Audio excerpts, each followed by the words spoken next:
금요일의 과학터치 시청자 여러분 반갑습니다. 저는 진행을 맡은 부산과학기술협의회 강사 장은진입니다. 과학으로 만나고 소통하는 금요일의 과학터치를 통해 오늘 또 여러분의 과학 호기심은 채우고 궁금증은 해결하는 시간 되길 바라봅니다. 현재 채팅창 상단에 방명록 링크가 게시되어 있습니다. 매회 방명록을 받고 있고요. 오늘 또 방명록을 남겨주신 분들 중 추첨을 통해 30분께 밀크티 기프티콘을 보내드리는 이벤트도 함께 진행 중입니다. 여러분의 많은 참여 바랍니다. 오늘은 본강연 16번째 시간입니다. 이 시간에는 홀로그램 세상, 블랙홀, 여분 차원, 양자 물리란 주제로 광주과학기술원 김근영 교수님께서 강연해 주시겠습니다. 교수님 강연 도중 궁금한 점은 유튜브 채팅창 상단에 유튜브 채팅창에 질문 올려주시면 강연 후 질의응답 시간에 교수님께 여쭤서 여러분의 궁금증을 해결해 드리도록 하겠습니다. 또한 질문에 채택되신 분들께도 저희가 선물을 보내드리고 있습니다. 여러분의 많은 참여 바랍니다. 그럼 지금부터 김근영 교수님 모시고 강연 시작하도록 하겠습니다. 안녕하십니까. 광주과학기술원 김근영입니다. 예, 제가 오늘 말씀드릴 내용은 홀로그램 세상이라는 주제고요. 그 주제에 블랙홀, 여분 차원, 양자물리 이런 얘기들이 녹아 있을 것입니다. 그래서 먼저 이 그림을 보면서 시작을 하고 싶은데요. 이 그림은 아주 유명한 그림인데 사진이죠. 혹시 뭔지 아시겠어요? 여기 보면 밑에 힌트도 있지만 이거는 이제 허블 망원경이라는 망원경이 찍은 우주의 아주 작은 부분의 사진입니다. 우리 눈으로 보면은 아무것도 안 보이는 까만 곳인데요. 그거를 이제 허블 망원경으로 보면 이렇게 많이 보입니다. 여기서 보이는 것들은 별이 아니고 사실은 은하들입니다. 굉장히 큰 은하들, 이것들이 은하들이고요. 그래서 여기는 이제 은하들 안에 당연히 수많은 별들이 있는 거죠.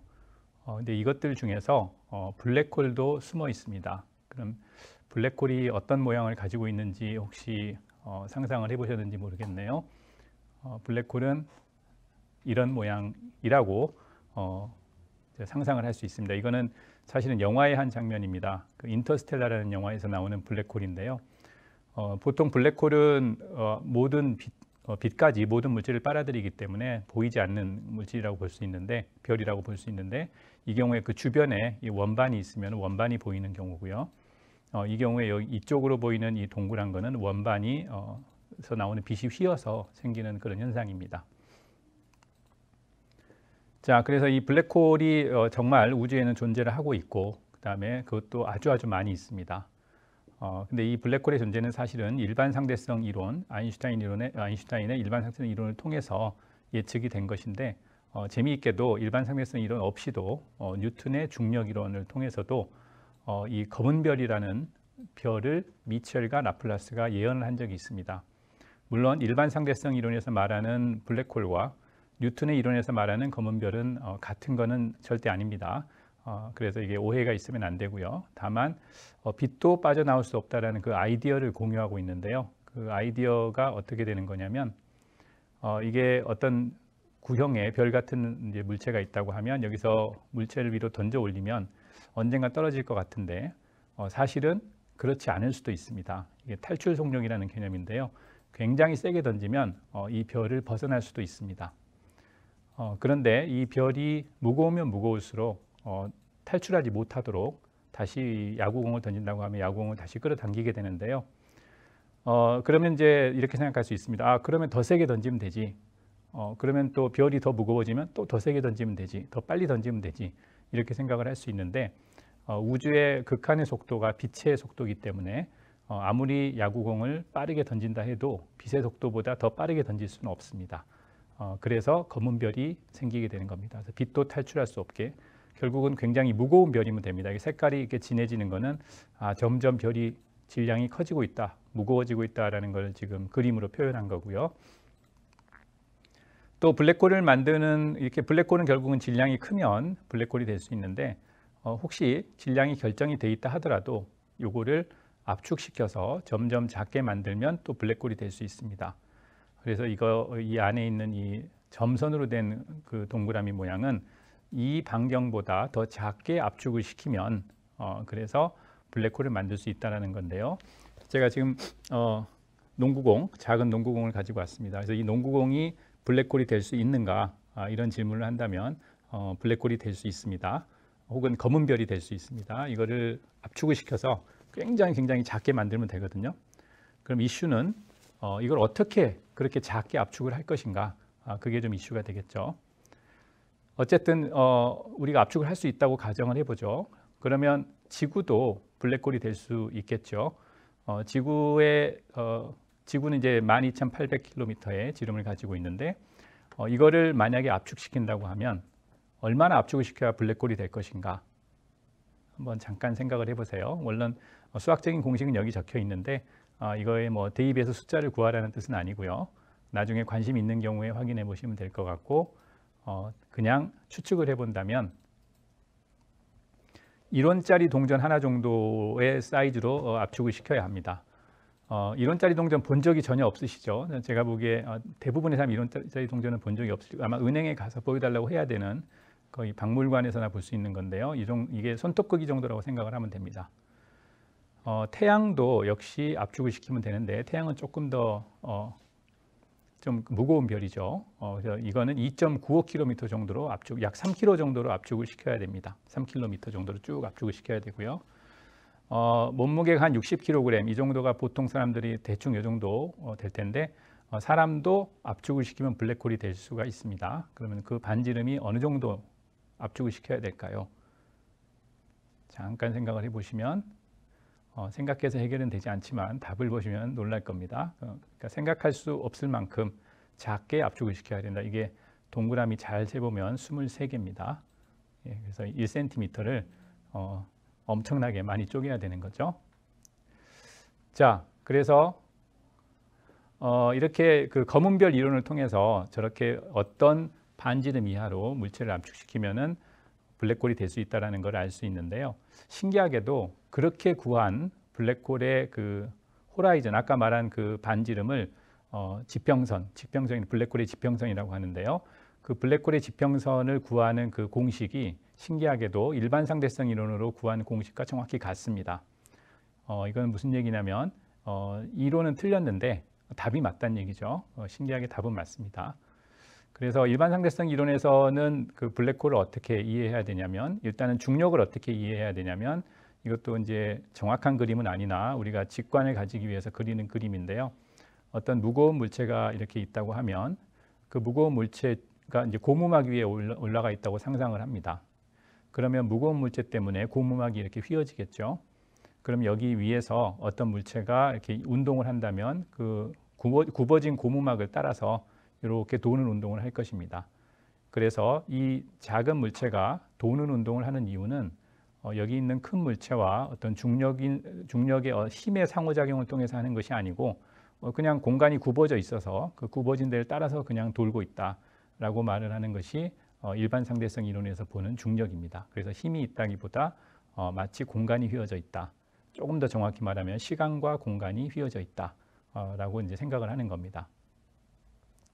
그래서 이게 이제 아까 말씀드린 그 그림에서 좀 확장한 건데, 자, 태양이 있고 여기 뉴트론 스타는 중성자별이라는 거고요.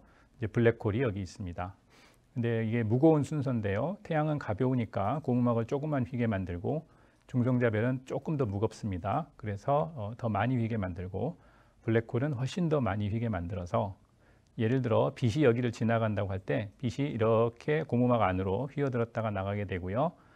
여기 중성자별도 이렇게 슬쩍 들어갔다 나오게 되는데, 블랙홀은 너무 많이 휘어서 빛도 들어가도 여기를 나올 수가 없다. 그래서 나올 수 없는 부분을 사건의 지평면, 영어로는 이벤트 호라이즌이라고 합니다. 자, 그래서 이 블랙홀이 있는가 없는가, 사실 이게 재미있게도 이게 아인슈타인의 이론으로부터 블랙홀이 나오는 건데요. 아인슈타인은 블랙홀의 존재를 그렇게 좋아하지 않았습니다. 그런 게 어떻게 있을 수 있는가? 그럼 본인의 이론에서 나왔는데 왜 반대를 했을까? 사실 이제 블랙홀이 너무나 특이한 놈이라서 물리적인 실제로 존재하지 않기를 바랬을 겁니다, 아인슈타인이. 그래서 했던 얘기는 뭐냐면, 이게 우리 너무 이상적인 가정하에서 내가 내 이론을 에서 나오는 방정식을 풀면 나오는 거지, 사실 물리라고 하는 거는 현실을 많이 반영을 해야 되기 때문에 그 현실을 잘 반영하면 사실은 존재할 수 없는 거야. 뭐 이렇게 생각을 했던 겁니다. 조금 비슷한 비유를 해보자면 우리가 물리 문제 풀 때 많이 하는 가정이 마찰력은 없다고 하고 풉시다. 혹은 부피는 없는 하나의 질점이라고 하고 문제를 풉시다. 이렇게 하지만 사실은 부피가 없을 수도 없고 마찰력이 없을 수도 없는 거죠. 그래서 그러한 현실적인 가정들을 다 집어넣으면 블랙홀 솔루션은 존재하지 않을 것이다. 이 정도로 비유적으로 말씀드릴 수 있을 것 같습니다. 그래서 이제 아인슈타인조차도 사실 블랙홀을 그렇게 좋아하지 않았는데요. 근데 이 펜로즈라는 사람이 그렇지 않다. 그렇게 사람들이 상상할 수 있는 여러 가지 이상적인 어떤 조건 하에서도 블랙홀은 반드시 형성될 수 있다라고 이제 주장을 했죠. 자, 그래서 그 주장의 결과로 그 주장이 맞다라는 결과로 이제 노벨상을 2020년에 받았습니다. 그래서 2년 전에 노벨상이 블랙홀에 주어졌는데요. 이 펜로즈라는 사람이 바로 그 이론적으로 아인슈타인도 의심했던 그 수학적 정당성, 블랙홀이 생길 수 있다라는 것을 보인 걸로 노벨상을 받았습니다. 자, 노벨상 얘기가 나왔으니까 이제 조금 얘기를 해보면 이게 3명인데 이 사람이 노벨상의 50%의 공이 있다. 근데 이 2명이 합쳐서 50%니까 25%의 공이 있다. 이 두 사람이 이제 같은 일을 했습니다. 자, 그래서 노벨상의 전체 상금은 얼마일까요? 제가 보통 오프라인 강연을 하면 여기서 이 상금을 맞추면 선물을 주는데 지금은 선물을 드릴 수가 없는데 마음속으로 생각을 해보시면 뭐 이것 약간씩 달라집니다. 근데 이제 대충 한 13억 정도 됩니다. 그래서 이 13억의 절반을 펜로즈가 가져가고 이 두 분, 겐젤하고 게즈는 나머지 그 절반, 13억의 4분의 1 정도만 가져가게 되는 거죠. 그게 이제 그 기여도에 따라 달라집니다. 이게 이론적인 기여고 나중에 여기에 관측에 대한 기여로 주게 돼서 그런 거고요. 여담으로 이 정도면 금액이 큰가요, 작은가요? 공부를 열심히 해서 연구를 열심히 해서 노벨상을 받았을 때 상금으로 이제 한 6억 정도 받았겠죠, 펜로즈가. 지금 시세로 이게 큰 돈인지 작은 돈인지 돈을 벌기 위해서 공부를 하는 것이 가치가 있는지 좀 생각을 해볼 수 있을 것 같습니다. 자, 그래서 블랙홀의 존재를 그럼 어떻게 알 수 있는가? 지금까지 얘기한 거는 블랙홀을 이론적으로 어떻게 이해할 수 있는가? 뉴턴의 검은별 이론의 관점에서 보는 것과 그 다음에 아인슈타인의 그 상대성 이론의 관점에서 보는 거, 그리고 거기에 대해서 아인슈타인도 그걸 믿지 않았지만 펜로즈라는 사람이 수학적으로 잘 증명을 해서 블랙홀은 존재할 수 있다라는 정당성을 보였는데, 그럼 사실 진짜 있어야 되는 거잖아요. 그럼 블랙홀의 존재를 어떻게 알 수 있는가? 이제 블랙홀을 우리가 보려면 사실 봐야 되는 거죠. 관측을 해야 되는데 여러 가지 이제 좀 백그라운드 지식이 필요한데, 우리가 자연을 볼 때 우리는 여러 가지 눈을 통해서 봅니다. 그래서 이 경우에 지금 둘 다 태양입니다. 그래서 오른쪽은 굉장히 고요한 태양이고요. 자, 왼쪽을 보시면 굉장히 바쁜 태양입니다. 왼쪽은 고요하지 않고 굉장히 아주 바이올런트하게 움직이고 있는데 같은 태양입니다. 근데 왼쪽은 엑스레이로 본 거고요. 오른쪽은 그냥 가시광선입니다. 사실은 태양이라고 하는 것은 그 내부에서 1초에 한 1조 개의 핵폭탄이 계속 터지고 있을 정도로 굉장히 그 시끄러운 세상인데요. 밖에서 보면 굉장히 고요하죠. 근데 이건 우리 가시광선으로 봤을 때 그렇고요. 그 폭탄이 터지는 현상은 엑스레이로 보면 볼 수 있습니다. 자, 이거를 우리가 이제 전자기파라고 하는데요. 그 빛이 사실은 전자기파죠. 파장이 굉장히 다양합니다. 그래서 이 다양한 파들을 가지고 있는 빛에 대해서 이름이 또 다 다른데요. 우리가 눈으로 보는 빛을 가시광선이라고 하고요. 그거보다 파장이 좀 짧아지면 자외선, 더 짧아지면 X선, 뭐 감마선 쭉 나가는 거고요. 파장이 더 이제 길어진다. 이거 길어지는 것처럼 보이죠. 이렇게 보이면 이건 적외선, 원적외선 이렇게 돼서 우리 TV, 라디오 이런 것들은 조금 파장이 긴 걸로 보고 있습니다. 근데 뭐 우리가 일상생활에서 내가 라디오 켜고 TV를 보는데 갑자기 TV에 들어가는 전자기파가 내 눈에 보이거나 그러진 않잖아요. 이건 우리 눈에서 볼 수 없는 거죠. 우리 눈에서 이제 가시광선만 볼 수 있는 거죠. 그래서 아까 그 태양에 의해서 그 하나는 가시광선으로 본 거고 하나는 X선이라고 훨씬 더 짧은 파장으로 본 겁니다. 우리 눈으로 본 게 아니고 기계의 눈으로 본 거죠. 그래서 이거를 만약에 다른 여러 가지 태양 하나를 다른 여러 가지 빛으로 본다면 어떻게 보일 것인가? 이렇게 보일 수 있습니다. 그래서 여기 이제 가시광선이고 요거는 이제 자외선, 요건 엑스레이, 요거는 이제 적외선인데 당연히 이것들은 눈에 안 보이니까 여기 있는 색깔들로 보인다는 뜻은 당연히 아니겠죠. 이 색깔은 여기 있는 다른 우리 눈에 보이지 않는 빛을 표현하기 위해서 이제 도입한 색이고요. 요거만 진짜 색이죠. 그래서 요 밑에 있는 것들이 이 위에 있는 태양을 본 망원경들입니다. 이건 엑스레이 망원경, UV 망원경, 요거는 이제 옵티컬, 우리 가시광선 볼 수 있는 거, 요거는 적외선 볼 수 있는 망원경입니다. 자, 그래서 이런 망원경들이 많이 있는데, 그럼 지금 아까 맨 처음에 도입 부분에서 보여드린 허블 망원경 있죠? 그거는 어떤 빛을 이용해서 봤을까요? 그게 여기 있는 이제 가시광선과 적외선, 자외선, 가시광선 중심으로 이 정도 영역에서 본 것이 허블 망원경입니다. 요게 허블 망원경입니다. 그래서 밖에 우주 지금 위성처럼 지구를 돌고 있으면서 우주를 보고 있는데 아까 그 가시광선과 그 주변 적외선, 자외선을 가지고 본 사진이 바로 이겁니다. 그래서 이것의 일부는 정말 이제 가시광선으로 본 거죠. 자, 그래서 블랙홀로 다시 돌아가야 되는데요. 그럼 블랙홀을 보려면 우리가 가시광선으로 볼 수 있는가? 가시광선으로 보기는 쉽지 않습니다. 그래서 블랙홀을 보는 여러 가지 또 기법이 있는데 물론 엑스레이를 이용해서 보기도 하고요. 근데 가장 직접적으로 최근에 블랙홀을 본 방식은 여기 이제 라디오파 근처 이 정도 파장으로 본 블랙홀인데요. 우리 눈은 당연히 안 보입니다. 그래서 망원경인데 이게 지구상에 있는 망원경들입니다. 그리고 이게 8개가 있죠. 8개가 있다는 얘기는 8개의 지역에서 동시에 관찰을 한 군데를 본 거죠. 8개의 지역에서 한 군데를 본 거고요. 또 여기 그림을 보면 여기는 한 군데임에도 불구하고 망원경이 굉장히 많습니다. 이렇게 여러 가지 개수를 많이 늘린다는 얘기는 어떤 효과가 있냐면 망원경의 요 접시를 크게 하는 효과가 있습니다. 그래서 망원경을 좀 큰 망원경, 성능 좋은 망원경으로 하고 싶다라는 거죠. 그러면 사이즈를 크게 하는 게 아니고 작은 것들을 여러 개 모아서 큰 효과를 만들 수가 있습니다. 그리고 정말 큰 접시를 만들고 싶기 때문에 그거를 지구상의 이 빨간 점들에다가 배치를 하는 거죠. 빨간 점들에 있는 거. 그러면 효과적으로 망원경 사이즈가 요만큼 됩니다.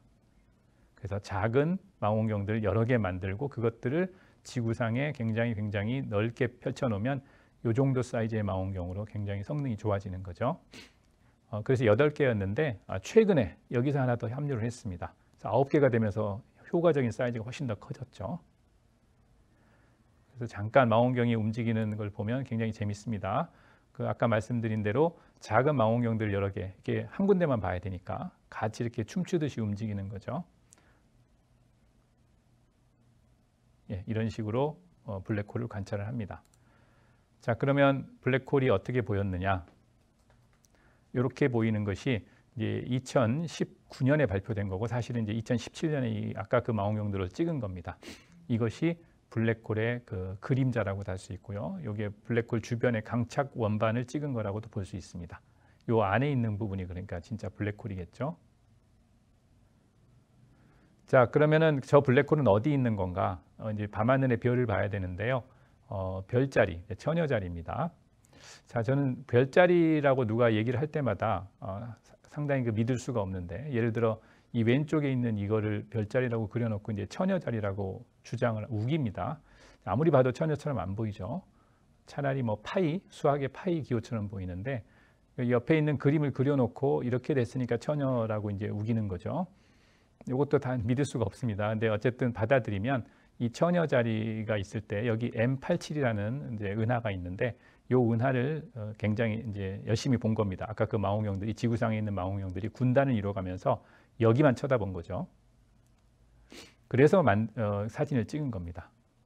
이거 착각하시면 안 됩니다. 블랙홀이 빨간색이구나 이렇게 보시면 안 되고요. 이거는 안 보이는 색이에요. 근데 그거를 이제 형상화한 거죠. 우리 이제 그 라디오파 정도인데 그것들을 형상화한 겁니다. 근데 이 블랙홀이 굉장히 신기해요. 왜냐하면 그 사이즈가 굉장히 큽니다. 여기 태양이 있고 이제 여기 태양계 사이즈, 용왕성 정도까지 해서 태양계라고 봤을 때 태양계보다 블랙홀이 더 커요. 사이즈가. 여기 보이저 1호가 인류가 만든 것 중에 지구에서 가장 멀리 간 거죠. 요만큼. 아직도 블랙홀을 간신히 벗어났다고 해야 되나요? 사이즈로 보면. 그리고 얘의 무게가 태양 질량의 약 65억 배의 질량이다라는 게 밝혀져 있어요. 그러니까 우리가 이 망원경, 이벤트 호라이즌 망원경이라고 하는데요. 이걸로 본 블랙홀이 굉장히 큰 거죠. 이게 아주 놀라운 발견입니다. 그리고 이게 그 은하의 중심에 있어요. 그러니까 할 수 있는 질문은 혹시 우리 은하 중심에도 블랙홀이 있는 거 아닌가? 그럼 당장 좀 공포스럽죠. 은하 중심에 블랙홀이 있으면 다 빨려 들어가는 거 아닌가? 답은 있습니다. 왜냐하면 이 사람들이 그걸로 노벨상을 받았거든요. 이 두 명, 겐젤과 게지가 우리 은하의 중심을 열심히 쳐다봐서 블랙홀이 있는데 라는 걸 발견을 해서 그래서 노벨상을 받은 겁니다. 이 노벨상 세트는 결국 뭐냐면 펜로즈가 이론적으로 블랙홀이 있을 수 있다는 걸 보이고 이 두 분이 관측을 통해서 정말 블랙홀이 있구나라는 걸 보인 겁니다. 이 두 분이 블랙홀이 있다라는 걸 보인 방식은 직접적인 방식이 아니고 좀 간접적인 방식인데요. 어쨌든 어디를 봐야 되느냐? 일단 우리 은하의 중심을 봐야 되겠죠. 우리 은하의 사수자리라는 게 있습니다. 아까 얘기했지만 저는 이게 사수라고 도저히 상상할 수가 없는데 여기 뭐 이렇게 그림 그려놓고 사수라고 하니까 사수자리. 근데 제가 동의할 수 있는 그 별자리 이름이 하나 있는데요. 그 사수자리 중에서 요만큼만 떼어놓고 보면 그게 요 밑에 그려져 있습니다. 자, 이게 뭐처럼 보이나요? 이거 정말 이름 기가 막히게 잘 지었는데요. 티팟자리입니다. 그러니까 찻주전자라고 해야 되나? 찬물 끓이는 그 주전자인데 요거는 받아들일 수 있을 것 같아요. 여기 뭐 뚜껑도 있고 여기서 김 나오는 데도 있고 여기 손잡이 있고 심지어 여기서 김이 나와요. 여기 별들이 잔뜩 모여있는 밀키웨이가 여기 있어서 여기가 이제 우리 은하의 중심이죠. 그래서 이걸 찻주전자 자리에서 이 밀키웨이에서 여기 중심을 딱 보면 우리 은하의 중심을 계속 보면 이제 블랙홀이 있을 것이다. 블랙홀이 있을 것이라는 걸 아까 그 노벨상 받으신 분들은 어떻게 알게 됐냐면 직접 뭔가를 관측한 건 아니고요. 이분들이 적외선 카메라를 썼는데 뭘 봤냐면 이 주변의 항성들의 주변의 별들의 운동을 봤어요. 여기 만약에 블랙홀이라는 놈이 있다면 그 굉장히 강한 중력에 의해서 여기 주변의 별들이 궤도 운동을 해야 될 텐데 블랙홀이 있다 치고 궤도 운동을 계산한 다음에 관측을 통해서 그것이 일치한다는 걸 보이면 그러면 직접 보지 못해도 우리가 블랙홀이 있다는 것을 믿을 수가 있는 거죠. 그래서 이거를 하기 위해서 거의 생활의 달인입니다. 한 16년 동안 한 군데만 쳐다본 거예요.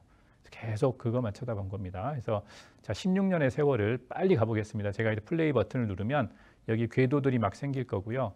여 위에 보면 연도가 올라갑니다. 근데 금방금방 올라갑니다. 16년 동안. 자 돌기 시작하고요. 오른쪽 위에 96, 97, 98 궤도가 막 생기죠. 한참이 지나서 이제서야 궤도를 완성시킨 애가 하나 생겼습니다. 거의 2008년. 예. 그래서 생활의 달인이에요. 한참 동안 16년을 이것만 본 겁니다. 그래서 이걸 통해서 블랙홀이 있다는 걸 이제 확증을 한 거죠. 이거는 이제 태양 질량의 400만 배, 아까 것보다는 조금 작은 겁니다. 그래도 충분히 크죠. 그리고 최근에 오케이, 거기 우리가 블랙홀이 있다는 걸 알았으니까 이제는 아까 그 이벤트 호라이즌 망원경 우리 있으니까 그걸로 거기를 보자. 그랬더니 이런 게 보였습니다. 그래서 이거는 이제 다른 방식으로 본 거죠. 아까 그거는 궤도 운동을 관찰한 거고 이거는 지상에서 라디오파를 통해서 본 거죠. 자, 그러면 블랙홀은 얼마나 많은가? 지금 우리가 제가 두 개 설명을 했습니다.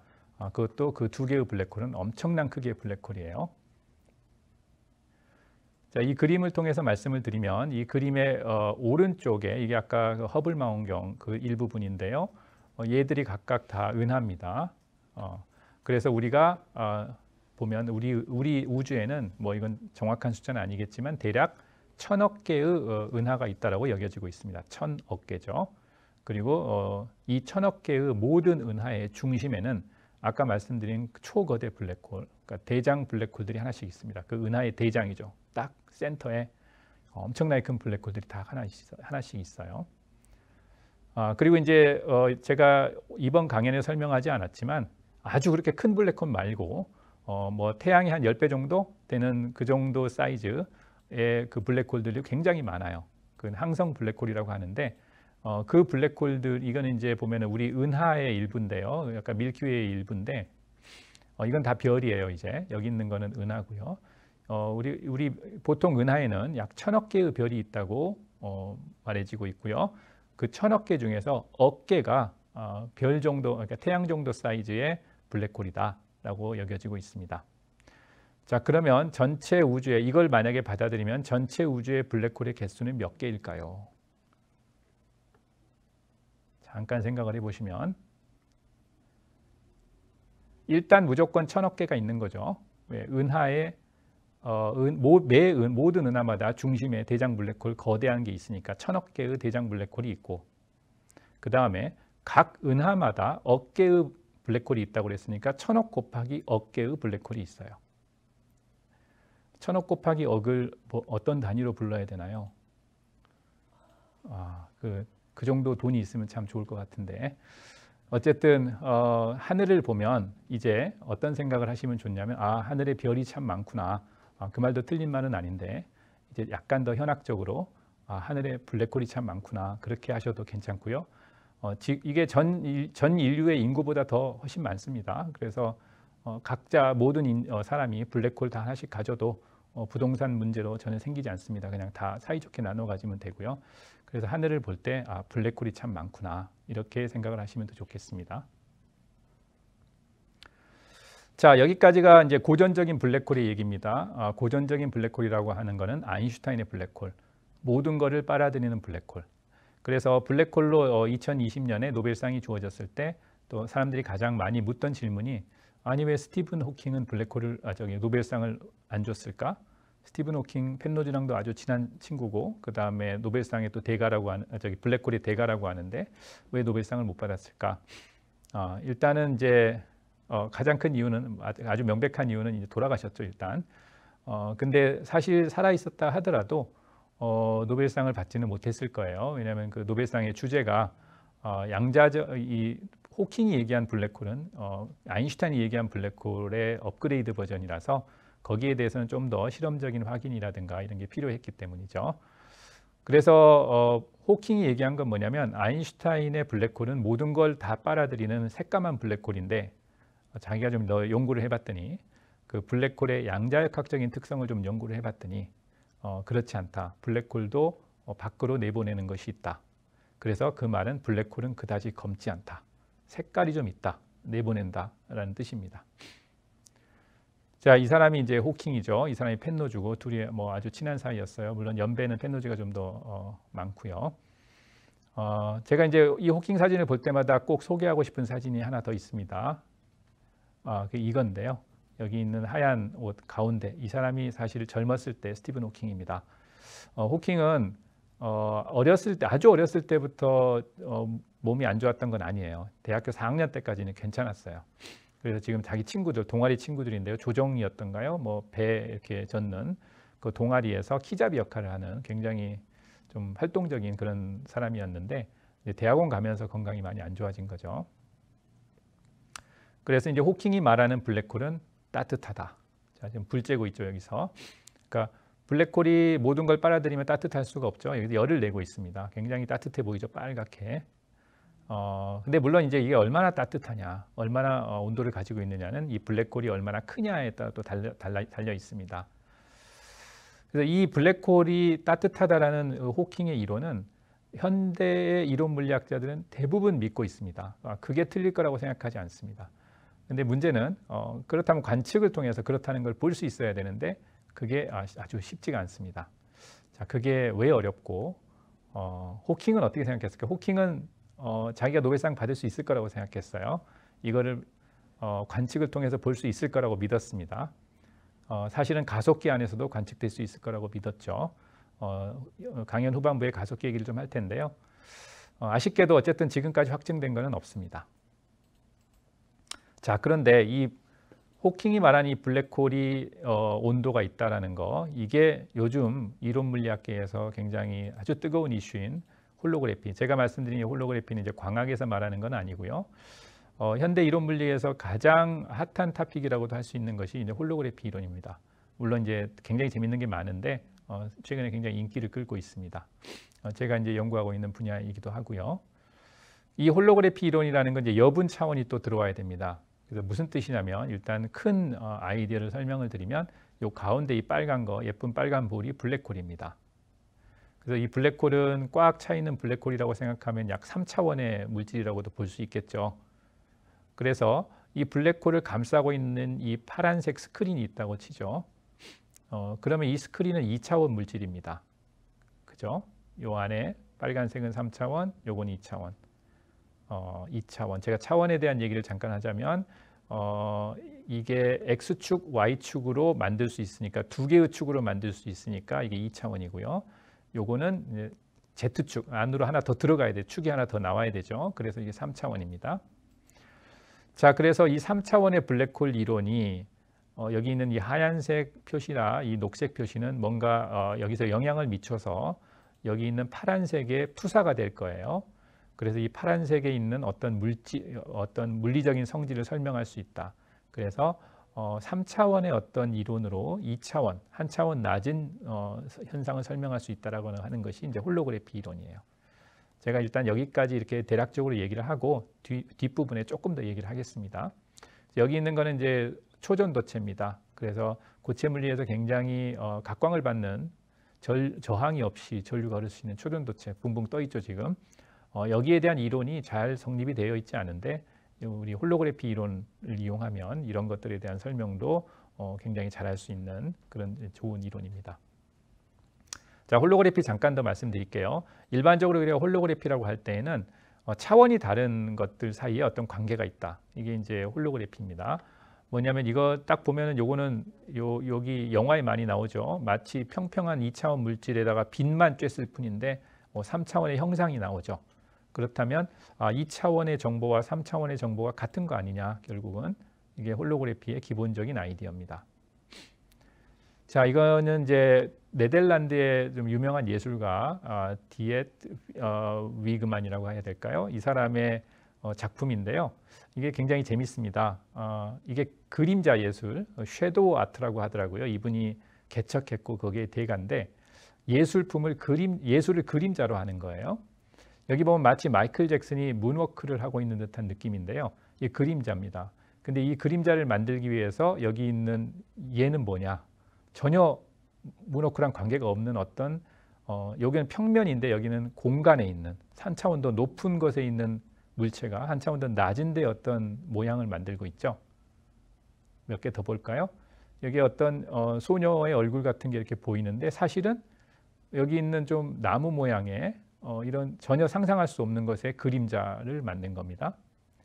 또 보면 이것도 투사가 마치 황소 위에 올라갔다 떨어지는 느낌 이런 건데 여기 보면 그 그림자를 만든 이 물체는 전혀 그거랑 관계 없어 보여요.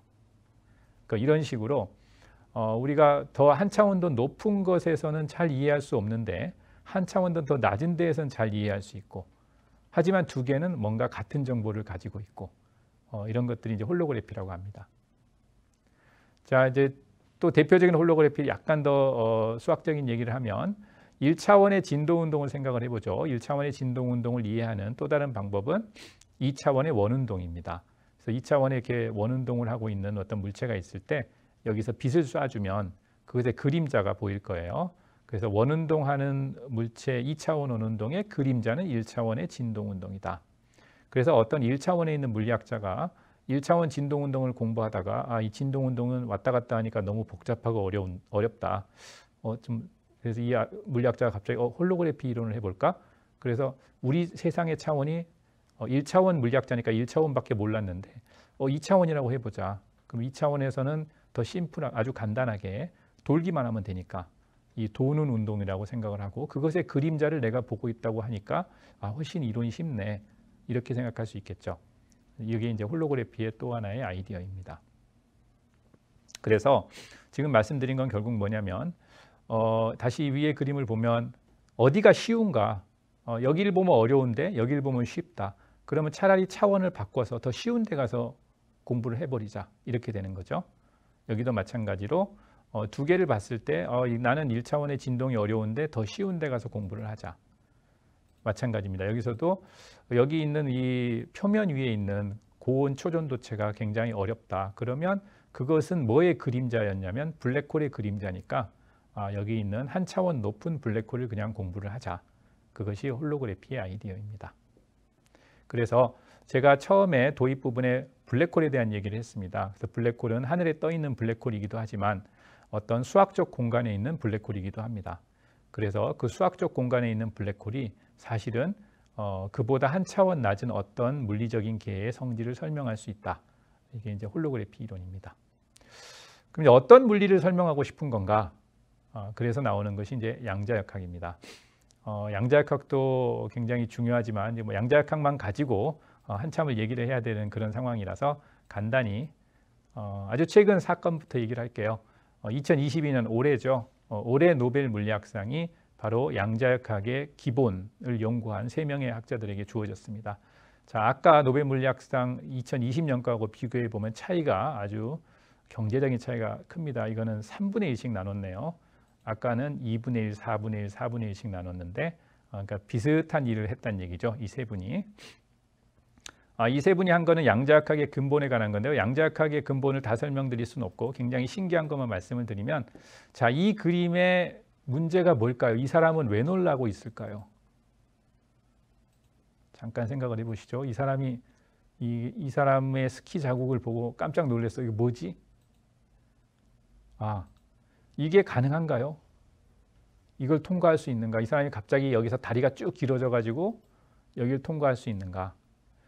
굉장히 이상하죠. 그러니까 마치 이 양쪽을 통과한 듯한 양쪽 길을 통과한 듯한 정말 이상한 일이에요. 원래는 어떻게 돼야 되냐면 이렇게 돼야 되죠. 그래서 나도 할 수 있다고 가다가 이렇게 되는 거죠. 근데 앞에 통과한 사람의 얼굴을 보세요. 유령이죠. 그러니까 사람은 안 된다는 얘기예요. 예, 이게 바로 양자역학입니다. 그래서 요거는 이제 좀 풍자를 한 거고 사실은 뭐냐면 어떤 전자같이 굉장히 미시 세계에서 전자들이 2개의 슬릿이 있다. 그래서 전자가 이 슬릿을 통과해서 뒤에 가서 벽에 꽂힐 텐데 이 왼쪽 슬릿을 통과하는지 오른쪽 슬릿을 통과하는지 알 수 없다. 그러니까 둘 다 통과한다고 봐야 한다. 그게 아까 말한 이거랑 비슷하죠. 양쪽 길을 둘 다 가고 있다. 그래서 이제 그것의 근거 실험 결과 이게 실제 실험 결과입니다.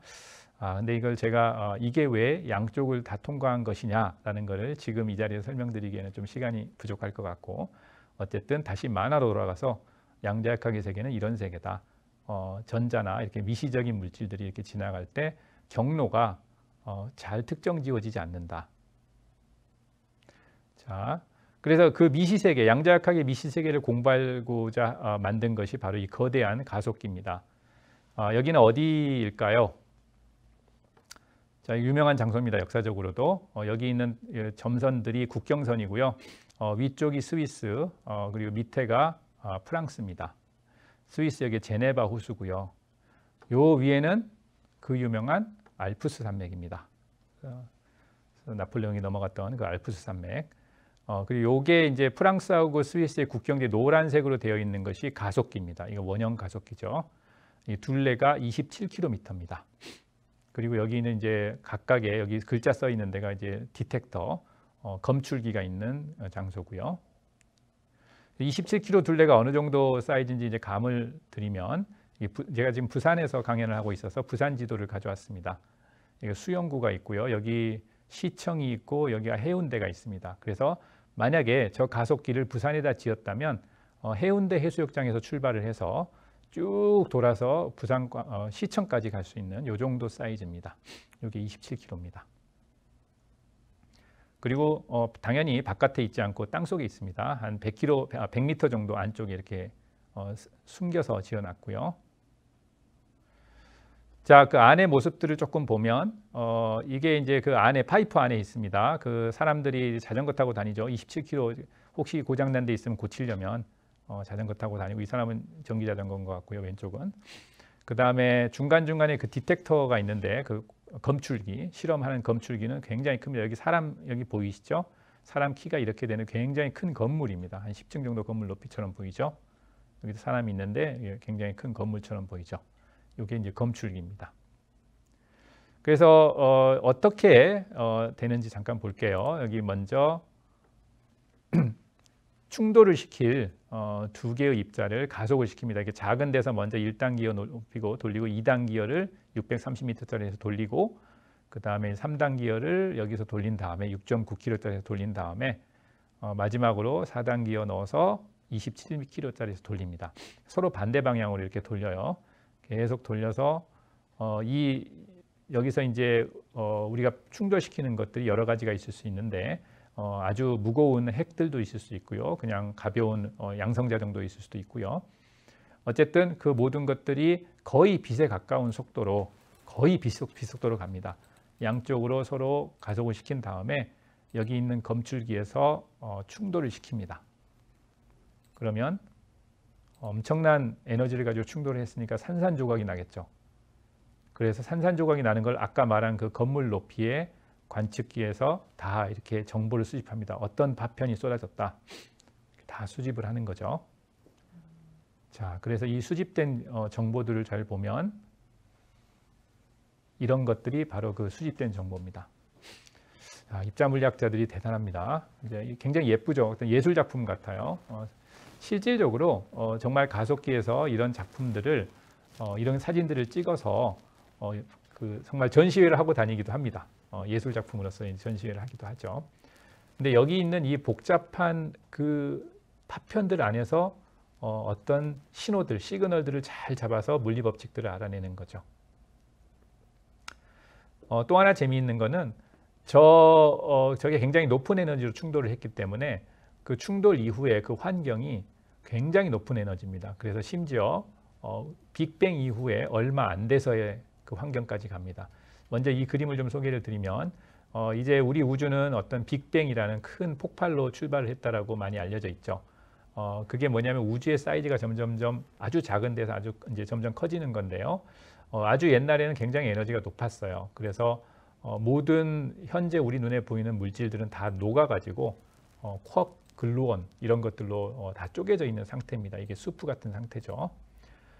그러다가 이제 그 우주가 팽창하면서 온도가 내려가면서 쿼크와 글루온들이 서로 모여가지고 다른 좀 이제 우리 눈에 보이기 시작하는 양성자 뭐 이런 애들 중성자로 이렇게 만들기 시작하죠. 그리고 나중에 양성자, 중성자가 또 모여가지고 원자 핵이 되고 그 전자와 결합을 해서 원자가 되고 걔들이 모여서 분자가 되고 그리고 나서 또 별을 만들고 그리고 나서 인간이 되고 그래서 아주 우주 초기부터 이런 발전 과정을 거쳐오는데 여기서 말씀드리고 싶은 거는 우주 초기로 갈수록 뜨겁다. 그래서 모든 것들이 다 분해되어 있는 상태다. 그리고 아까 우리가 보여드린 그 가속기 안에서의 물질의 상태가 이 정도 상태입니다. 여기 우주가 폭발한 다음에 10-10승초 정도가 지났을 때의 상태가 우리 가속기에서 재현하고 있어요. 오케이? 그래서 이 정도 상태의 물리 여기서 작용하는 원리로 양자역학이 많이 작용을 하고 있죠. 그리고 아까 잠깐 말씀드렸던 호킹 같은 경우에도 이 가속기 안에서 충돌 이후에 블랙홀이 생성이 될 수 있고 그 블랙홀의 신호를 우리가 읽어낼 수 있으면 자기의 이론을 증명할 수 있을 것이다 라고 이제 주장을 했었죠. 자, 이제 거의 마지막인데요. 정리를 하자면 사실 오늘 제가 현대 물리, 물리학의 가장 중요한 두 개의 주제에 대해서 일단 얘기를 했습니다. 그게 뭐였냐면 중력 그리고 양자역학입니다. 물론 양자역학에 대해서는 아주 자세한 얘기는 못 드렸지만 양자역학이 대충 어떤 건지 그리고 우리가 가속기 물리를 통해서 양자역학을 공부한다는 것이 뭔지 정도 말씀을 드렸고요. 그 다음에 중력도 다 말씀드리지는 못했지만 어떤 블랙홀이라는 것이 실제로 존재하고 그것도 정말 많이 존재하고 우주에 떠 있는 블랙홀은 분명히 있다. 그리고 우주에 떠 있지 않아도 수학적으로 존재하는 어떤 블랙홀을 생각한다면 그 블랙홀에 연결돼 있는 한 차원 더 낮은 양자역학 물리를 공부할 수가 있어서 우리가 실생활에서 굉장히 어렵게 느껴지는 양자역학 물리도 한 차원 더 높은 블랙홀 문제로 바꿔서 그 블랙홀에 더 쉬운 방식으로 문제를 푼 다음에 다시 그것을 양자역학의 해석 방법으로 바꾼다. 그것이 현대 이론 물리에서 굉장히 각광받고 있는 아이디어고요. 거기에 들어가 있는 것이 이제 여분 차원이라는 겁니다. 여분 차원은 이제 차원, 시공간의 차원의 개수인데 여분, 뭔가 좀 남아 있다라는 거죠. 이 여분 차원의 아이디어는 반드시 지금 말씀드린 이 블랙홀과 양자역학을 이어주는 그 아이디어 말고도요. 원래 굉장히 인기 있는 아이디어입니다. 아인슈타인도 이걸 가지고 많이 좀 연구를 많이 했고요. 그래서 여러분들이 많이 들어보셨겠지만 촉근 이론, 촉근 이론이 생각하는 이론은 10차원입니다. 그러니까 세상은 10차원으로 이루어져 있다. 물론 이제 11차원까지 12차원까지 얘기하지만 어쨌든 전통적인 촉근 이론이 얘기하는 것이 이제 10차원인데요. 근데 우리 세상은 4차원이죠. 여기서 말하는 4차원은 시간 1차원과 공간 3차원. 그래서 우리는 4차원입니다. 근데 세상이 이론적으로 10차원인데 우리가 4차원에 살면 나머지 6차원은 어디 갔냐? 나머지 6차원은 똘똘똘 말려서 우리 눈에 잘 안 보이고 있다라는 그런 얘기죠. 그런 식으로 우리가 살고 있는 4차원보다 차원이 더 많다라고 생각을 하고 그 다음에 이렇게 잘 안 보이는 우리가 볼 수 없는 차원의 어떤 특별한 현상들 때문에 현재 우리가 살고 있는 차원의 물리가 결정이 된다라고 생각하는 것이 여분 차원의 아이디어입니다. 그래서 이거는 아주 인기 있는 아이디어고요.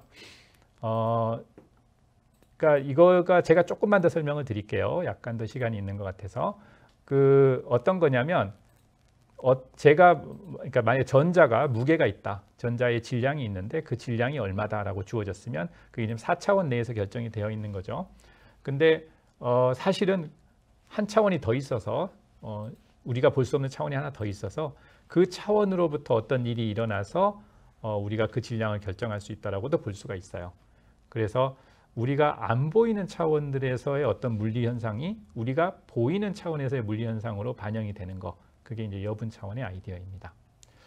그래서 마무리하자면 이제 제가 말씀드리고 싶은 홀로그램 세상.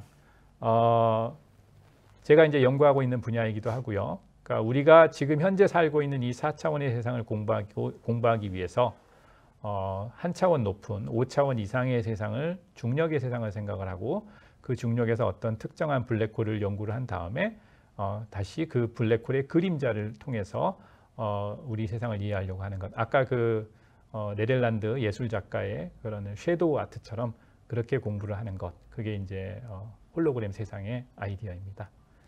예, 들어주셔서 감사합니다. 네, 교수님 강연 감사합니다. 내용은 어려웠지만 저도 그렇고 채팅창에 글 올라온 거 봤더니 다들 막 빠져들어가면서 보는 듯한 강연을 듣는 듯한 그런 반응을 계속 보여주셨습니다. 저희가 교수님 강연을 듣기 전에 교수님 강연 제목만 보고 사전 질문을 먼저 이렇게 부탁을 드렸었어요. 그중에 사전 질문을 보내셨던 분들 중에 박선자님께서 이런 질문 주셨습니다. 앞으로 태양계에, 우리 은하에는 아까 있다고 말씀해 주셨는데 태양계에 가까이 블랙홀이 만들어질까요? 우리가 여분 차원을 직접 느낄 수 있는 경우는 없을까요? 라는 질문 주셨습니다. 예, 일단은 태양계에 블랙홀이 만들어질 가능성은 거의 없을 것 같고요. 그러니까 블랙홀이 두 가지가 있는데 하나는 아까 은하 중심에 있는 블랙홀, 그건 이제 이미 아주 오래전에 만들어진 블랙홀이고 별의 무게, 그러니까 태양의 무게에 가까운 블랙홀이 되려면 처음부터 그렇게 큰 별들이 있어야 되는데 우리 태양계 주변에는 이미 그런 별들이 없기 때문에 태양계 주변에 블랙홀이 있을 가능성은 이제 없습니다. 근데 이제 질문의 의도를 보면 혹시 블랙홀이 생겨서 우리 지구를 삼킨다거나 그런 게 좀 걱정이 되시는 것 같아요. 의도를 보면. 근데 그거 별로 걱정하지 않아도 됩니다. 그러니까 아까 우리 은하계 중심에 있는 블랙홀 있다고 했지만 걱정 안 하셔도 됩니다. 아주 멀리 있기 때문에 사실 가까이 있어서 무서운 게 블랙홀이지 멀리 있으면 그냥 별입니다. 그래서 걱정 하나도 안 하셔도 되고요. 그 다음에 이제 그 두 번째 질문이 우리가 여분 차원을 직접 느낄 수 있는가? 경우. 네. 이거는 yes이기도 하고 no이기도 합니다. 저처럼 그 여분 차원의 물리를 믿는 사람은 이 실체 자체가 여분 차원의 효과죠. 그래서 믿을 수 있고요.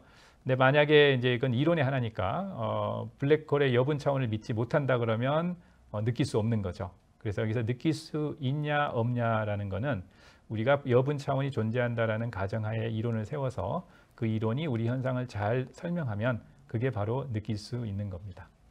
네. 이번에도 사전 질문입니다. 정삼영님께서 주셨는데 블랙홀에 들어가면 암흑 세상 아닌가요? 블랙홀에도 빛이 있나요? 라는 질문 주셨습니다. 이건 굉장히 아주 좋은 질문이고 아주 어려운 질문입니다. 그러니까 첫 번째 그 조건이 중요한데요. 블랙홀 안에 들어가면 어떻게 되느냐. 여기서 답이 끝납니다. 사실은 답은 아무도 모른답니다. 이게 굉장히 중요한데요. 그 아인슈타인의 그 이론은 블랙홀의 호라이즌에서 좀 떨어져 있을 때 잘 맞는 이론입니다. 근데 블랙홀의 호라이즌에 가까이 가거나 블랙홀 호라이즌 안으로 들어갔을 때는 아인슈타인의 이론이 정말 물리 현상을 잘 설명하는지 지금 현재 물리학자들은 대부분 그렇지 않다고 생각을 합니다. 그러면 그때의 물리 현상을 설명하기 위해서는 사실 호킹이 시도한 대로 양자역학적인 효과를 좀 넣어야 되는데 호킹도 사실은 그 문제를 완전히 풀지는 못했고요. 근사적으로 약간의 양자역학 효과를 넣었던 것뿐입니다. 그러면 이거를 완벽하게 양자역학적인 블랙홀 공부를 하려면 양자 중력 이론이 좀 필요한데요. 지금 현재 이론 물리학에서 지금 아직까지 완성하지 못한 부분이 양자 중력 이론입니다. 그래서 방금 그 질문에 대한 답은 지금은 아무도 모르고 양자 중력에 대한 이론은 많습니다. 그래서 그 각각의 이론이 하는 답들은 있으나 그 모든 학자들한테 받아들여지는 답은 아니기 때문에 지금 말씀드리기에는 적절하지 않은 것 같습니다. 네. 이번에도 사전 질문입니다. 감민승님께서 주셨는데 블랙홀이 안 생기게 할 수는 없는가요? 라는 질문 주셨습니다. 그럴 수는 없습니다. 블랙홀은 자연의 법칙에 의해서 생기는 거니까 생길 조건이 생기면 반드시 생길 겁니다. 근데 아마도 이제 질문 자체가 또 블랙홀이 무서워서 그러신 것 같은데 무서워할 필요 없다라고 아까 말씀드렸으니까 이제 안심하셔도 될 겁니다. 사실 여기서 한 가지 더 말씀드리면 예전에 그 가속기 아까 제가 보여드린 그 가속기를 만들 때에도 사실은 그 반대가 굉장히 많았습니다. 왜냐하면 블랙홀 안에서 가속기 안에서 블랙홀이 생겨버리면 그 블랙홀이 온 지구를 잡아먹고 우리가 멸망하는 거 아니냐. 그래서 실제로 그 반대하는 그 민원, 그 정치적인 행동 이런 게 굉장히 많았거든요. 근데 과학 법칙을 믿으셔도 됩니다. 아무 문제 없습니다. 아주 안전합니다. 네. 지금부터는 강연 도중에 들어왔던 질문을 드리도록 하겠습니다. 쥐돌이맘님 질문 주셨습니다. 세계 각지의 그 9개의 망원경 아까 보여주셨는데 그것을 관찰한 값을 공유하나요? 아니면 각자 촬영한 것을 가지고 주기적으로 회의를 하시는지요? 라고 궁금해하셨습니다. 그 질문은 제가 추측해서 답을 드릴게요. 왜냐하면 제가 그 분야의 전문가가 아니라서 어떻게 일을 하시는지는 모르겠으나 근데 제 말이 맞을 겁니다. 당연히 실시간 공유를 할 겁니다. 왜냐하면 그 8개죠. 사실 8지역, 지금은 이제 9개가 됐지만 데이터들을 다 모아야 하나의 그 데이터를 구성할 수 있는 거기 때문에 실시간으로 공유하는 것이 맞을 겁니다. 네. 이번에는 정은님 질문 주셨습니다. 블랙홀이 영화에서처럼 모든 걸 빨아들이나요? 라고 궁금해하셨습니다. 예, 그렇습니다. 블랙홀은 일단 모든 걸 빨아들이고요. 다만 호킹이 얘기한 대로 뱉어내는 것도 있습니다. 그래서 그걸 우리가 블랙홀이 증발한다라고 합니다. 그래서 이렇게 생각하시면 될 겁니다. 이제 블랙홀이 일단 만들어졌습니다. 만들어진 다음에 주변에 무언가가 있으면 빨아들입니다. 근데 주변에 아무것도 없으면 먹을 게 없는 거죠. 굶고 있는 거죠. 그렇지만 블랙홀 자체는 이미 있는 거잖아요. 그런데 그 블랙홀이 점점 열복사를 합니다. 그걸 흑체 복사처럼 열복사를 해서 자기의 에너지를 점점 잃어갑니다. 그래서 결국은 소변을 하죠. 그래서 모든 거를 빨아들인다 이거는 맞는 얘기고요. 반면 스스로 복사도 한다. 이것도 현재 받아들여지고 있는 이론이고요. 아까 이제 호킹이 자기가 노벨상을 받을 수 있다라고 믿었던 이유 중에 하나가 바로 그겁니다. 그 가속기 안에서 블랙홀이 생기면은 이게 증발하면 속도가 굉장히 빠릅니다. 폭발하듯이 증발을 해버리거든요. 그러면 이 반짝하는 성광을 볼 수 있을 것이다. 그게 이제 희망이었는데 아쉽게도 그런 신호가 없었습니다. 네. 이번에는 세연정님 질문 주셨습니다. 혹시 블랙홀이 생기기 전에 전조 증상 같은 게 있는지요? 라고 궁금해하십니다. 네. 예, 있죠. 많이 있습니다. 이것도 역시 이제 걱정돼서 그러실 것 같은데 걱정하실 필요는 없고요. 일단은 항성 블랙홀 같은 경우에도 블랙홀이 생기는 방식을 보면 일단 굉장히 무거운 별이 일단 무거워야 됩니다. 그러니까 태양보다 한 10배 정도 무거워야 되고요. 그 무거운 별이 스스로의 중력, 그러니까 안으로 계속 스스로 안으로 당기겠죠. 중력이 있으니까. 그러니까 스스로를 누르니까 점점 압축이 될 거예요. 그러니까 압축이 되다 보면은 그 내부적으로 어떤 양자역학적인 효과로 좀 버티기도 하고 그걸 못 버티고 또 수축이 되고 이거 중력 수축이라고 합니다.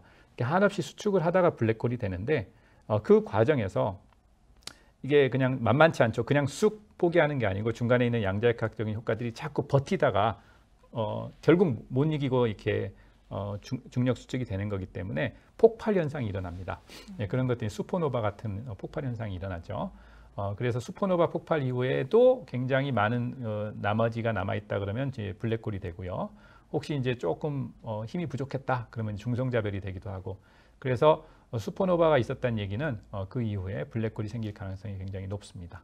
네. 이번에는 찐행복님께서 질문 주셨습니다. 초대 질량 블랙홀이 무엇인가요? 라고 질문 주셨습니다. 예. 초대 질량 블랙홀이 아까 처음에 말씀드렸던 은하, 모든 은하의 중심에 있는 블랙홀입니다. 제가 아까 사진으로 한 2개 정도 보여드렸는데 우리 은하하고 그다음에 M87, 네. 그게 이제 초대인데, 그거를 이제 왜 초대 질량이라고 하냐면 일반적으로 항성 블랙홀하고 대비해서 말하는 겁니다. 항성 블랙홀은 아까 태양 질량의 한 10배 정도가 짜부려져서 한 서너 배 정도 되는, 그게 이제 흔한 옆에서 그냥 흔히 보이는 블랙홀들이었는 줄 알았는데 갑자기 은하 중심에 그렇게 거대한, 말도 안 되게 거대한 블랙홀들이 있어서 그거를 초대 블랙홀이라고 이제 이름을 붙인 겁니다. 네. 이번에는 두리두리님 질문입니다. 우리나라는 블랙홀 연구가 세계에서 어느 정도 수준으로 연구되고 있는지 궁금해하십니다. 굉장히 대답하기 어려운 질문을 하셨는데요. 어느 정도 수준이냐? 이렇게 말씀을 드리겠습니다. 이제 블랙홀이라는 게 아까도 얘기했지만 하늘에 떠 있는 블랙홀도 있고요. 그 다음에 수학적 공간에 있는 블랙홀도 있습니다. 그래서 이제 수학적 공간에 있는 블랙홀은 제가 하고 있기 때문에 세계 최고 수준이라고 말씀드릴 수 있을 것 같고요. 다른 블랙홀 연구는 제가 잘 몰라서 어느 정도 수준인지 말씀을 못 드리겠네요. 네. 네, 세계 최고 수준 블랙홀. 예, 감사합니다. 이번에는 정은은지님 질문 주셨습니다. 우리 아까 저도 살짝 궁금했었는데 양자역학 가속기면 그 주변에는 방사선이 나오진 않을까요? 네, 그거에 대한 궁금증을 가지고 계십니다. 예, 네. 아주 굉장히 훌륭한 질문인 것 같습니다. 예, 방사선 당연히 나올 겁니다. 근데 이제 역시 또 이거는 이제 걱정돼서 그러시는 거잖아요. 혹시 방사선을 내가 쐬어서 건강에 이제 문제가 생기지 않을까, 뭐 이제 이런 걱정이신 것 같은데 역시 과학자들을 믿으시면 됩니다. 건강에 문제가 생길 일은 없도록 다 잘 정리가 되어 있습니다. 네, 이제 마지막 질문을 드려보려고 합니다. 저희가 지금 이제 학생들도 많이 듣고 계시고 이제 부모님들도 많이 듣고 계시는데 교수님은 무슨 공부를 하셨는지, 어떤 공부를 하시고 지금 이렇게 이 자리에서 이렇게 강연을 하실 수 있는지 그 아이가 전공이 무엇인지 궁금해하십니다. 그래서 이연호님께서 질문 주셨습니다. 예, 제 전공은 이제 크게 말하면 이론 물리학이고요. 박사학위 과정에서 처음에 공부했던 거는 이제 핵물리학입니다. 이론 핵물리학을 공부를 했고요. 그러면서 그때 핵물리학에 굉장히 어려운 난제들이 있어요. 그러니까 그 어려운 이유가 뭐냐면은 현재 기존 이론으로 풀기 어려운, 그러니까 굉장히 상호작용이 강해서 현재 이론은 상호작용이 약할 때만 잘 적용을 하는데 상호작용이 강할 때는 현재 받아들여지고 있는 이론이 잘 쓰여지기 어렵다. 근데 이제 그럴 때 아까 말씀드린 홀로그래피 이론이라는 게 나왔어요. 그래서 이렇게 풀기 어려운 핵물리학 문제를 중력의 어떤 블랙홀로 치환을 해서, 그랬더니 좀 문제가 좀 풀기 쉬워지니까 그러면 블랙홀 문제를 푼 다음에 그것을 잘 해석해서 핵물리학 문제를 좀 할 수 있겠는가. 그래서 이제 제가 그때 처음으로 이제 홀로그래피 이론을 접하게 됐고요. 그리고 나서 이제 연구원 생활을 하면서 핵물리뿐만이 아니고 이제 그 고온 초전도체라든가 또는 그뿐만이 아니고 요즘 고체물리, 응집물질 물리 분야에서 실험은 굉장히 많이 되어 있는데 그 현상이 이해가 잘 안 되는 그 경우들이 굉장히 많이 있거든요. 근데 그것과 핵물리학의 공통점이 그것도 굉장히 상호작용이 강하다. 그래서 제가 이제 연구 분야를 그쪽으로 조금 바꿔서 응집물질 물리 분야를 공부를 하고 있고, 그 다음에 최근에는 이제 양자정보 이론, 블랙홀 이론이 또 양자역학하고 굉장히 밀접한 관계가 있습니다. 이게 굉장히 재미있는 현실이에요. 그래서 혹시라도 물리에 관심이 있는 학생들은 이걸 좀 유심하게 생각하면 좋은데요. 양자역학이라는 현대물리, 양자역학과 그다음에 중력 이론, 상대성 이론을 포함한 현대물리의 굉장히 중요한 2개의 개념이 아주 비밀스럽게 어딘가 연결이 되어 있어요. 그게 지금 현대물리의 발견이거든요. 거기에 양자 역학, 양자 정보들도 다 들어있고요. 그리고 그거를 연구하는데 블랙홀이 굉장히 핵심적인 역할을 하고 있습니다. 그래서 그런 부분이 굉장히 재미있어서 저는 또 그런 부분의 연구를 하고 있습니다. 네, 오늘 교수님 강연을 통해서 물리라는 학문과 좀 더 가까워지는 시간이 되지 않았나 싶습니다. 저희 오늘 당첨자 말씀드리도록 하겠습니다. 저희 10분 당첨되셨고요. 박선자님, 정삼영님, 강민승님, 쥐돌맘님, 정은님, 세연정님, 찐행복님, 두리두리님, 정은은지님, 이연호님 당첨 축하드립니다. 질문 당첨되신 분은 아래에 안내되는 이메일로 연락처 보내주시면 저희가 기프티콘 보내드리도록 하겠습니다. 저희 여기서 끝 인사드립니다. 오늘 유익한 강연 들려주신 김근영 교수님께 정말 감사드리고요. 지금까지 시청해주신 유튜브 시청자 여러분께도 진심으로 감사드립니다. 저희 다음 17회차 강연은 2주 후에 있습니다. 10월 28일 금요일 저녁 6시 30분에 여러분 다시 찾아뵙도록 하겠습니다. 편안한 밤 되십시오. 감사합니다.